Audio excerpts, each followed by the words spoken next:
Então vamos lá. Nós vamos falar agora sobre teste de unidade, então, certo?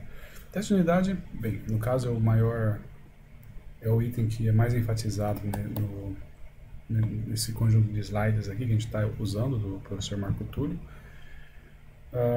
Eu vou tentar complementar isso com algumas outras coisas depois, principalmente de novo, porque nesse caso é a minha área de especialidade, digamos assim. Posso depois, se sobrar tempo, eu acredito que vai, eu posso dar mostrar essa parte mais viajada que eu já falei aí dos testes formais. Não sei quão prático é isso, mas, bem, pode não ser prático, mas ainda assim tem interesse, né? Mas vamos lá, nós vamos falar agora de teste de unidade, certo? Teste unitário. Então, qual que é a ideia? A ideia é que você pegue as partes bem pequenas do seu programa, que seriam tipo classes, e você crie, ou até mesmo métodos, e você crie testes para cada um desses métodos. Só adiantando já, o que a gente vai pegar aqui vai ser focado no JUnit. Então, eu estou sabendo que vocês já usaram o JUnit na disciplina de POO.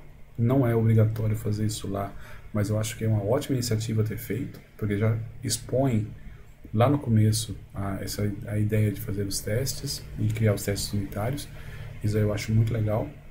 Então o que a gente vai estar cobrindo aqui pode ser uma revisão para você, ou pode ser que traga algum elemento novo. E se você não viu o JUnit ainda, o momento é agora, certo? Então, vamos lá. Primeira coisa, ele vai fazer um teste de uma classe de pilha, uma classe básica de pilha, certo? Não, tá certo, tá aqui. Então, isso aqui, nosso querido Java, certo? Então, nós temos aqui a classe de pilha. Basicamente, ela implementa uma pilha utilizando um array list, certo? Uma pilha do tipo T e um array list do tipo T. Aí aqui nós temos o esquema, a ideia de você ter o tamanho. Aí você tem a ideia de que você pode descobrir se ela está vazia pelo tamanho. Você pode adicionar elementos utilizando o add do vetor, que vai colocar um elemento no final. Você pode dar um pop nos elementos, certo? Que eventualmente pode lançar uma exceção, que é a exceção que a pilha está vazia. Na hora que você tenta dar um pop numa pilha que já está vazia. Então, está aqui. Se a pilha estiver vazia, eu lanço a exceção de pilha vazia. Se eu não lancei a exceção, ele vai vir para cá. Aqui, ele vai remover o elemento da última posição da pilha, que vai ficar aqui em ELN. Diminuo o tamanho da pilha e retorno esse elemento, certo? Não acho que tenha nenhuma coisa errada aqui. Eu acho que não tem nenhum erro nessa implementação, mas é isso. O que a gente tem que fazer agora? Tá, tudo bem que a implementação está correta, mas a gente precisaria testar essa implementação. Não confie... Bem, aquela história, né? Tem uma frase que o pessoal costuma utilizar na área de teste, que é o famoso "In God we trust, for the rest, give me the test". Então, quer dizer, tudo bem, me parece muito ok, mas a gente tem que testar para ver se está funcionando. A gente poderia testar fazendo um programa que cria pilha, coloca coisas e fica tirando a pilha, colocando, tirando, colocando. A gente poderia fazer isso, mas isso aí seria um teste manual. O que se faz com o teste automatizado? Quando você cria um teste automatizado, você cria uma classe, certo? Essa classe, esse teste também é uma classe, também é código Java. Isso daqui, cara, sinceramente... Isso aqui foi uma coisa que na época que surgiu foi meio revolucionário. Apesar de que hoje parece muito óbvio, mas na época isso aqui foi meio revolucionário. Falava-se bastante de caso de teste, execução de caso de teste, de você fazer... Falava-se muito de driver de teste, para pegar um caso de teste e rodar. Mas aí os caras vieram com essa daí, tipo assim, mas pô, mas por que a gente não faz o teste ser código também? O teste ser uma própria classe dentro do código? Isso aí nós estamos falando de que? Anos 2000 e pouco. Isso aí foi meio assim, cara. Aí tinha outra coisa que o pessoal falava assim, tá, mas se o teste é uma classe, e quem testa essa classe, que é o teste? Quem testa a classe de teste? Você consegue perceber aí o Inception, Lucas? Porque Sim. esse cara... Uma hora tem que parar, né? uma hora você tem que parar. Na verdade, a gente para aqui. O que a gente faz normalmente é parar aqui. A gente não testa a classe de teste, mas se a gente fosse pensar bem, a própria classe de teste é uma classe que talvez você devesse testar, certo? Então, quando o pessoal falava isso de quem testa a classe de teste, era meio assim, meio que cínico, sendo cínico. Os caras não estavam gostando para onde as coisas estavam indo e falando assim, mas vocês estão falando de fazer teste numa classe, mas e daí quem testa essa classe, blá blá blá. A resposta final é, não, ninguém vai testar essa classe. Na verdade, quem testa a classe de teste é a classe que você está testando. Porque se você rodar o teste e o teste der errado, ou um dos dois vai estar errado. Pode ser que seja o teste que esteja errado. Mas você para e olha. Para e analisa o teste, vê se o teste está ok, o que tem de errado nesse teste aqui afinal, ou, se o teste estiver correto, o que tem de errado na parte aqui da sua classe, certo? Então, o que a gente vai ter? As coisas básicas daqui, só, se você viu o JUnit, então, é só um déjà vu, só para relembrar. O que nós temos basicamente aqui? Nós temos os métodos de teste, está anotado aqui como teste. Nós temos aqui o fixture, que é o contexto. Você sempre tem que poder recriar o contexto onde o teste está fazendo. Essa parte aqui é uma parte legal também de se pensar. A gente vai falar um pouquinho lá na frente sobre testabilidade. Testabilidade basicamente é isso. O quão fácil é você criar o contexto para você poder fazer o teste, tá? Nesse caso aqui é bem óbvio. Eu estou fazendo o teste para ver se a pilha está vazia. E o que eu faço? Bem, eu crio uma pilha, que ela vai ter que estar vazia quando eu criei. Eu verifico se ela está vazia ou não. E aí eu dou um assert. Assert true, quer dizer, essa pilha, esse valor aqui booleano, tem que ser true.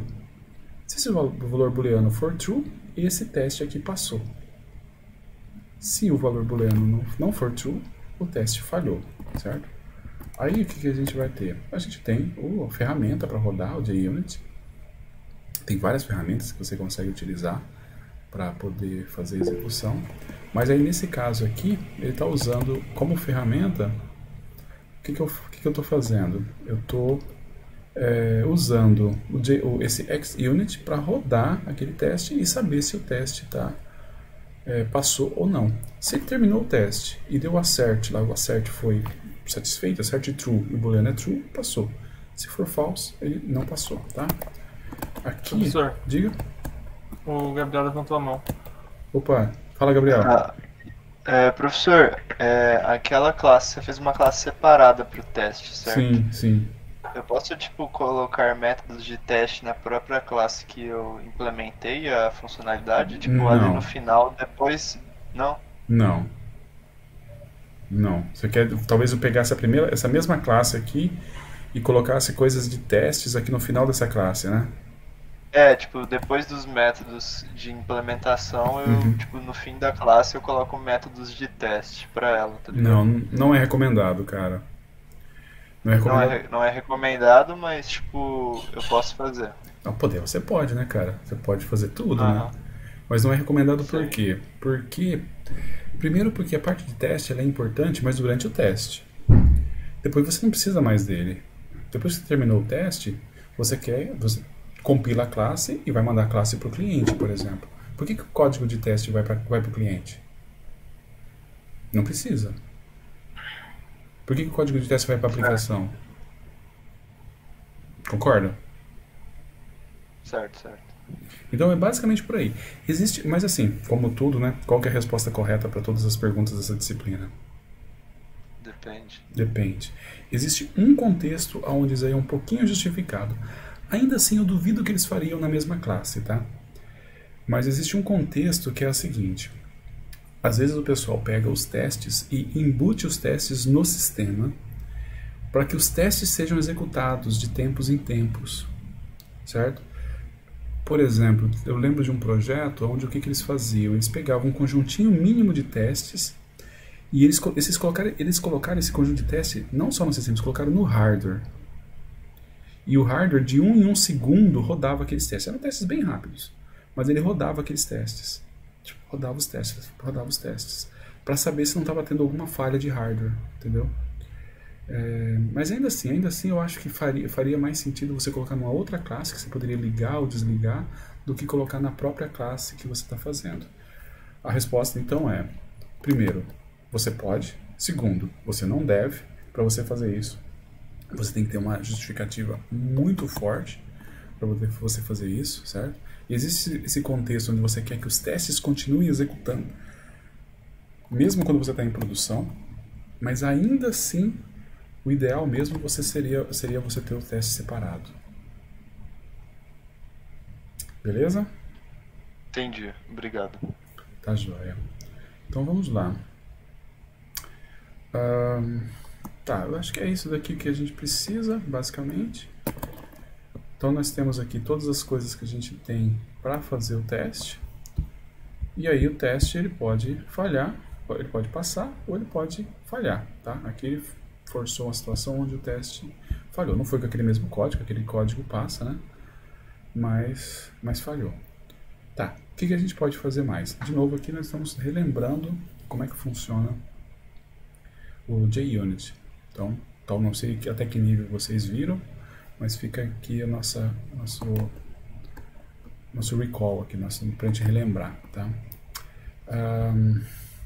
Então o que você pode fazer também é assim, ó, você tem essa parte aqui, que é o cara que cria a pilha, mas eu preciso de fazer esse daqui, ele é o mesmo, o fixture é o mesmo para vários testes. Isso é bem comum de acontecer.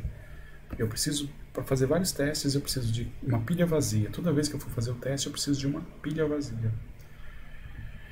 Então, o que você pode fazer? Você pode colocar essa marca aqui, essa anotação, né? Isso aqui é uma anotação, você pode colocar essa anotação.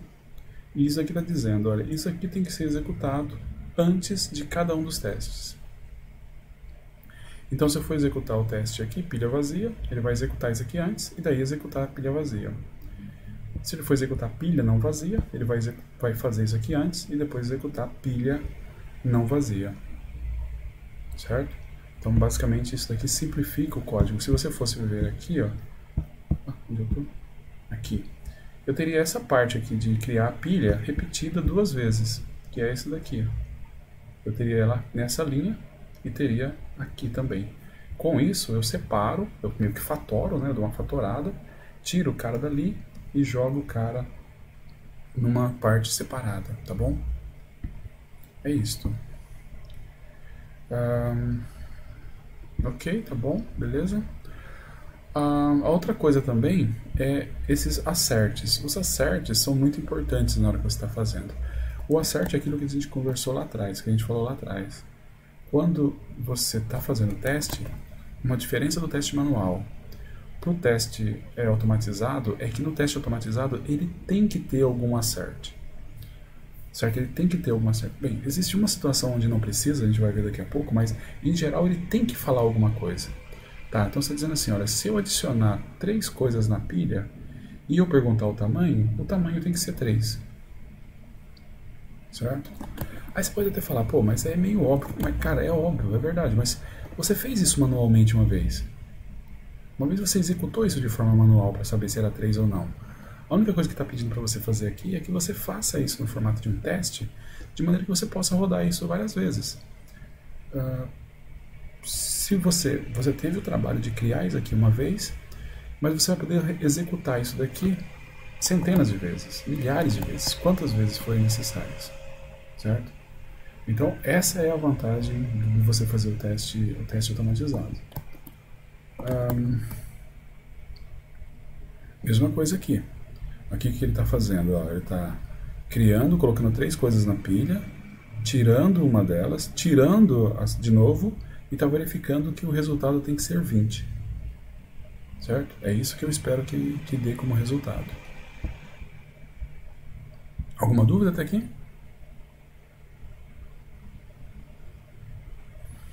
Enquanto nada. Tá, bem, e aí nós temos esse caso aqui, que é o caso onde não tem o assert. Aparentemente não tem o assert, certo? Aparentemente você não tem um assert. De certa forma você tem um assert aqui. Qual que é o assert que você tem aqui? Consegue ver, Lucas? Tá verificando se vai lançar um erro. Exatamente, que ele vai lançar uma exceção. Uma né? exceção, é exceção. Exatamente. Ele está dizendo o seguinte, esse teste espera que seja lançada uma exceção. Então isso aqui é um teste que se não lançou a exceção, falhou. É um teste que só vai dar certo se ele lançar a exceção, porque ele espera que ele lance a exceção, entendeu? Isso aqui é interessante, quer dizer, é um teste que passa se o sistema falha, de certa forma. Falhou, lançou a exceção, não é necessariamente uma falha, mas ele passa se falha. Se ele não falha, tá tudo bem, certo? Ele vai continuar de boa ali. Tranquilo? Então, basicamente, essas coisas, bem, aqui a gente já tem todos os elementos. Nós temos essa primeira parte, nós temos o fixture aqui, nós temos o que a gente tem que fazer, tal e tal, nós temos os asserts e lançar a exceção. Basicamente, é isso que a gente faz quando está criando o teste, no geral. E tá toda aí a dificuldade, porque às vezes, num caso desse, é bem simples de fazer, mas você pode imaginar que conforme o teu programa vai ficando mais complicado, né? mais difícil, mais elaborado, não é tão simples assim. A maior dificuldade que tem para você fazer teste, às vezes, é justamente você calcular qual que é essa saída esperada que você tem aqui, ó. Nesse caso aqui é tranquilo, mas tem hora que é triste, cara, você descobrir qual que é a saída esperada. A gente vai falar um pouquinho mais sobre isso depois, tá? Tudo bem? Deixa eu parar aqui então a gravação para a gente